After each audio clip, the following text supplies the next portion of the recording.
back, but Stasha had never been good at taking anyone's advice, even mine. She thrust them onto her hands like mittens, much to Nina's pleasure. "You're resourceful," Nina said approvingly, before retiring with her sister to the bunk below, where the two of them rustled about in their straw like the scavengers they were, doubtless planning their next acquisition of goods. Everyone survived by planning. I could see that. I realized that Stasha and I would have to divide the responsibilities of living between us. Such divisions had always come naturally to us, and so there, in the early morning dark, we divvied up the necessities. Stasha would take the funny, the future, the bad. I would take the sad, the past, the good. There were overlaps between these categories, but we'd negotiated such overlaps before. It seemed fair to me, but when we were done with the partitioning of these duties, Stasha had misgivings. "You got the worst deal," she said. "I'll trade you. I'll take the past, and you take the future. The future is more hopeful." "I am happy with the way things are," I said. "Take the future. I already have the funny. You should have the future. It will make things more even between us." I thought of all the years we'd spent trying to match every gesture. When we were small, we'd practiced walking the same amount of steps every day, speaking the same number of words, smiling the same smiles. I started to retreat into these memories, but just as I'd begun to calm, Ox resurrected our dread. Cool and efficient, a drab figure in an oatmeal-colored cloak, she picked her way through the barracks with a dead child, now clothed in mud, held aloft in her arms.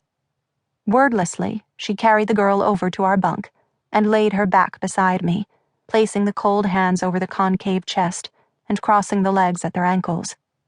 Tongue thrust between her teeth in concentration, she performed this endeavor with the manner of one arranging flowers for the room of a beloved houseguest.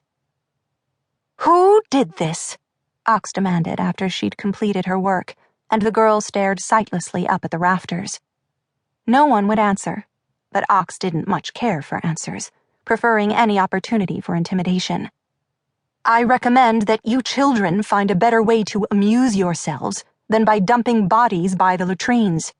You all know that Dr. Mengele requires that every child in the zoo must be counted in the morning. If this body goes missing again—" She allowed the possibilities to dangle in the air, all the better to frighten us. And then, her mission completed, she turned and left with a dramatic flap of oatmeal-colored cloak, pausing only to confiscate the matches from the girl making the shadow puppets. All was dark once more, though not dark enough to obscure the death that lay beside us. "She looks hungry even now," Stasha observed. She skipped a stockinged finger across the girl's still cheek. "Do you think she has feelings anymore?" "No one has feelings when they are dead," I told her, but I wasn't quite convinced of this myself. If there was ever a place where the dead might still feel their tortures, it had to be the zoo. Stasha took the stockings from her hands and tried to pull them over the girl's feet, first the left foot, then the right. One stocking crowned at mid-calf, while the other slipped easily over the knee. Frustrated by this difference, Stasha tugged at the woolens to make them align, and I had to point out to her that the pair were mismatched, that there was no way to force them into sameness. Nothing was fixable. We could only make do.